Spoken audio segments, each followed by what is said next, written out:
बाजार के वरिष्ठ और जाने माने दिग्गज fund manager 3P investment managers के डायरेक्टर प्रशांत जैन साहब हमारे साथ कार्यक्रम में शामिल हो रहे हैं। प्रशांत सर, गुड मॉर्निंग, बहुत बहुत स्वागत है आपका सर जी बिजनेस पर। धन्यवाद हमें समय देने के लिए। बजट के बाद से आपके साथ मुलाकात हमारी ड्यू थी।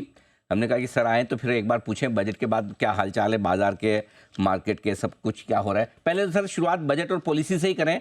क्या दो बढ़िया और बेहतरीन इवेंट रही है भारतीय बाजारों के लिए, कैसे देखते हैं आप? ये नहीं, इसमें मेरे ख्याल से सभी कुछ बढ़िया था। इसमें कोई किसी प्रकार की कोई कंसर्न नहीं। बिल्कुल ठीक बात है सर। अब बताएं सर, बाजार के डायरेक्शन को लेकर, क्योंकि दोनों तरफ के व्यू हैं। एक और जहां लॉन्ग टर्म इन्वेस्टर्स अभी भी डटे हुए हैं, कल भी आपने नंबर्स देखे हैं, म्यूचुअल फंड्स के अच्छे ही आए हैं। लेकिन दूसरी तरफ अब जिस तरह से कोहराम मचा है छोटे मझोले शेयरों में, डर भी बहुत लग रहा है। क्या करें, इस बाजार को कैसे अप्रोच करना चाहिए? नहीं अनिल जी, शायद आपको याद होगा, मैं तो काफी समय से 6-9 महीने से लगातार यही कह रहा हूँ सब जगह कि जो स्मॉल मिड कैप्स हैं ये अनरीजनेबली एक्सपेंसिव थे। जी। और इसमें ये करेक्शन आना काफी हद तक अपेक्षित था। और मेरे ख्याल से आज भी अधिकांश स्मॉल मिड कैप्स में, अधिकांश कहूंगा तो, क्योंकि ये बहुत बड़ी संख्या होती है तो इसमें ये ऐसा कहना मुश्किल है कि कोई भी शेयर नहीं बढ़ेगा, बट अधिकांश शेयर मुझे आज भी महंगे लगते हैं। जो ग्रोथ एक्सपेक्टेशंस है बाजार भाव में इम्प्लाइड, वो बहुत ज्यादा है। और दूसरी चीज हमने ये देखी कि आप देख ही रहे हैं कि आईपीओज में बहुत सप्लाई है, बहुत सप्लाई है। और उसमें भी जो इश्यूज हैं वो काफी एक्सपेंसिव हैं। और आपने देखा होगा पिछले कुछ महीनों में अधिकांश इश्यूज में लोगों को पैसा भी नहीं बना है। और हम लोग ने इस प्रकार का मार्केट पहले कई बार देखा है। 92 में हुआ, 2000 में हुआ, 2008 में हुआ। तो जब भी वैल्यूएशंस बहुत महंगे होते हैं तो स्मॉल, तो आईपीओस बहुत ज्यादा होती है। प्रमोटर्स इसको अच्छा मानते हैं अपने लिए कि कंपनी में पैसा रेज करें या शेयर्स को बेचा जाए। तो इनमें अधिकांश में मेरे ख्याल से आने वाले समय में इन्वेस्टर्स को उनकी एक्सपेक्टेशंस पे खरे नहीं उतरेंगे। ओके, तो अभी आप कह रहे हैं कि अधिकांश, ज़्यादातर मिड कैप स्मॉल कैप अब भी महंगे हैं, वैल्यूएशन के लिहाज से सस्ते हुए नहीं। तो फिर ऐसे में सर पोर्टफोलियो लार्ज कैप का ही ज़्यादा होना चाहिए? और दूसरी बात, क्या लार्ज कैप्स में पैसा लगाने का समय आ गया या वहाँ पर भी अभी और गिरावट बाकी है?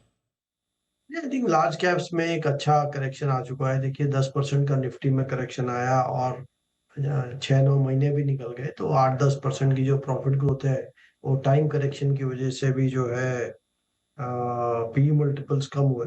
तो मेरे ख्याल से जो करंट लेवल है निफ्टी का, इसमें 16 से 17 का पी है, कैलेंडर 26 फिस्कल 27 का, वो एक रीजनेबल पी है। इंडिया में देखिए कॉस्ट ऑफ कैपिटल कम हो चुकी है। जो भारत और यूएस के बीच की जो 10 ईयर यील्ड का जो गैप है वो 2-2.25% पे चलता है आज। पहले 4 से 6% चलता था। तो ये एक बहुत ही स्पष्ट इंडिकेशन है कि इंडिया की कॉस्ट ऑफ कैपिटल कम हो गई है। और इस कॉस्ट ऑफ कैपिटल पे 10% अर्निंग्स ग्रोथ के लिए 16-17 का पी मेरी समझ में रीजनेबल है। तो मेरे ख्याल से हमको लार्ज कंपनीज में निवेश करना चाहिए। अगले 1-2-3 महीना में हम इसको फेज आउट कर सकते हैं।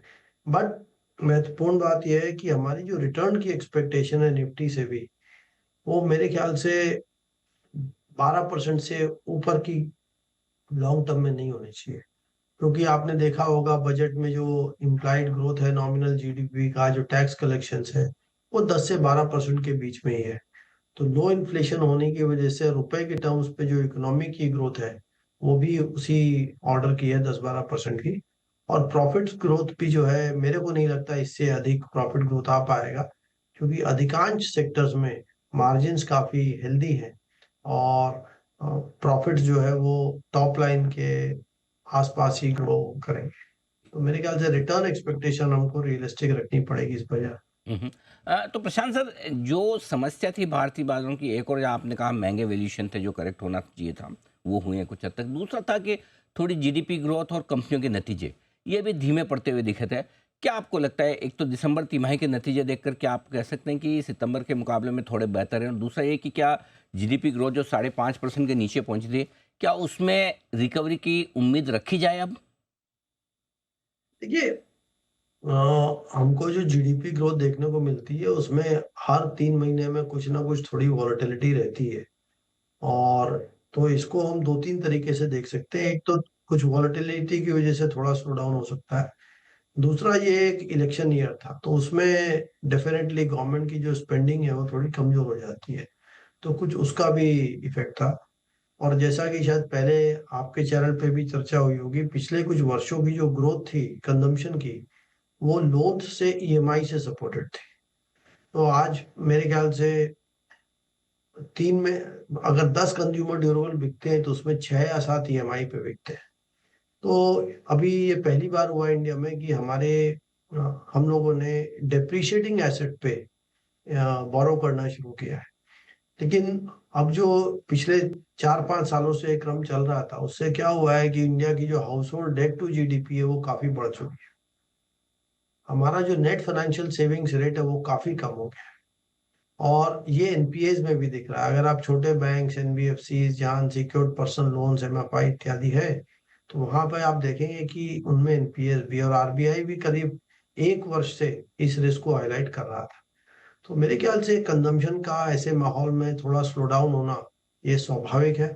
लेकिन अच्छी बात यह है कि क्योंकि हमारे यहाँ इनकम्स प्रतिवर्ष बढ़ती हैं कुछ ना कुछ, तो जब भी बोरोइंग थोड़ी कम होगी तो कुछ क्वार्टर्स में जो हाउस होल्ड्स की बैलेंस शीट है वो फिर से ठीक हो जाएगी, तो वापस से हम सामान्य ग्रोथ पे आ पाएंगे। तीसरी चीज मेरे ख्याल से थोड़ा इम्पैक्ट है कि China+1 सही है, लेकिन इसका फायदा इंडिया में को मिलने में काफी वर्ष लगेंगे। क्योंकि देखिए, फैक्ट्री लगाना, उसमें एक्सपोर्ट करना, ये क्वार्टर्स की बात नहीं है, इसमें कई कई साल लगते हैं। और आज के सिचुएशन ये है कि चाइना ने जो पिछले 20 वर्षों से बड़ा निवेश किया है, उनका इंफ्रास्ट्रक्चर अच्छा है, गवर्नमेंट की बहुत अच्छी सपोर्ट रही, उनका स्केल बहुत बड़ा है हमसे, तो और उनकी डोमेस्टिक डिमांड काफी कमजोर है। तो इसलिए चाइना का जो एक्सपोर्ट सरप्लस है वो बहुत ज्यादा है, और इससे हमारे एक्सपोर्टर्स को भी मेरे ख्याल से कहीं ना कहीं थोड़ी परेशानी आ रही होगी। तो इन 3 कारणों की वजह से मुझे लगता है थोड़ा स्लो डाउन है। बट ये एक सामान्य स्लो डाउन है, ये साल टू साल, ईयर टू ईयर फ्लक्चुएशन रहता है। मेरे ख्याल से हमको ऐसा मान के चलना चाहिए कि अगले 5-10 वर्षों में भारत जो है वो दुनिया की बड़ी इकोनॉमी में सबसे तेजी से ग्रो करने वाला देश बना रहेगा, और 6% के आसपास की ग्रोथ हम दे पाएंगे। बिल्कुल आपने अच्छे से समझाया कि ये थोड़ा बहुत स्लो डाउन चलता है, बट आपको लॉन्गर और बिगर पिक्चर देखनी चाहिए। आ, अब ऐसे में सर, जब बड़ी इवेंट्स निकल चुकी है, चाहे हमारी लोकल हो, चाहे ट्रम्प साहब की कुर्सी पर बैठने के बाद टेरिफ वॉर वाली चीज़ हो, नया पैसा लगाना है तो कहाँ लगाएं? आपको क्या पसंद है इस बाजार में? नहीं, मेरे ख्याल से अनिल जी, जैसा मैंने कहा कि इसमें लार्ज कैप्स में एक अच्छा करेक्शन आ चुका है, और लार्ज कैप्स के मुझे लगता है रिस्क रिवॉर्ड इसमें काफी फेवरेबल है। और अगले 1-2-3 महीना में, नॉर्मली हम लोग 6-7 महीना, 12 महीना कहते हैं, बट अभी मुझे लगता है 1-2-3 महीने में हमको निफ्टी में इन्वेस्ट करना चाहिए। निफ्टी के कोई भी सेक्टर अब बहुत महंगे नहीं रहे हैं। क्योंकि देखिए, हुआ क्या है, ये जो निफ्टी में करेक्शन आया है, ये करेक्शन बैंक्स में और सॉफ्टवेयर कंपनीज में सबसे कम था। और ये सेक्टर्स पिछले 3-5 वर्षों से इनमें रिटर्न भी नहीं था, तो ये पहले ही अंडर परफॉर्म कर रहे थे। लेकिन जो इनके अलावा बाकी सभी सेक्टर्स थे, उनमें अच्छा करेक्शन आया, 15 से लेकर 25% का। चाहे एफएमसीजी हो, चाहे ऑटोमोबाइल हो, चाहे पेटकेम हो, चाहे यूटिलिटी हो, ये सभी सेक्टर्स में काफी 15 से 25% का करेक्शन आया है। तो इसका रिजल्ट ये हुआ कि जो भी सेक्टर्स ओवर वैल्यूड थे, उनमें भी 15-25% के प्राइस करेक्शन के बाद मल्टीपल्स रीजनेबल हो गए। ये एक ऐसा बाजार है जिसमें कि कोई भी सेक्टर अब मेरी समझ में बहुत ज्यादा ओवर वैल्यूड या बहुत ज्यादा अंडर वैल्यूड नहीं है। तो इसमें सेक्टर्स में जो रिटर्न्स में गैप है वो मेरी समझ में कम रहेंगे। तो इसमें एक डाइवर्सिफाइड पोर्टफोलियो निफ्टी या लार्ज कैप कंपनीज या flexi multi cap large cap जो म्यूचुअल फंड्स हैं, इनमें लोग निवेश करेंगे तो ये उनके लिए अच्छा रहेगा।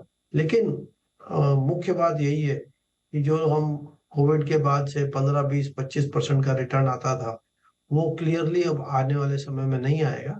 और जो पिछले 5 वर्षों का बहुत अधिक रिटर्न है, वो मात्र वहां के कोविड के में जो बहुत लो बेस बना बाजार का, उसके कारण था। और सामान्य तौर पे इंडिया में लॉन्ग टर्म में 12% से अधिक निफ्टी में या डिवर्सिफाइड पोर्टफोलियो में एक्सपेक्ट करना मेरे हिसाब से ठीक नहीं है। ओके, तो ये है आपके लिए आ, प्रशांत जी की तरफ से राय बहुत क्लियर कट है। लार्ज कैप में पैसा लगाएं, निफ्टी के स्टॉक में या निफ्टी में पैसा लगाएं, ये ज़्यादा बढ़िया है। Mid cap small cap share से अभी भी थोड़ा दूर है, करेक्शन थोड़ा और हो सकता है। सर बहुत बहुत धन्यवाद, आपका समय दिया, आपने विस्तार से बताया भी बाजार के डायरेक्शन पर भी, और साथ ही इन्वेस्टर्स को क्या स्ट्रेटेजी इस वक्त रखनी चाहिए इस पर अपनी राय दी। शुक्रिया sir, thank you so much.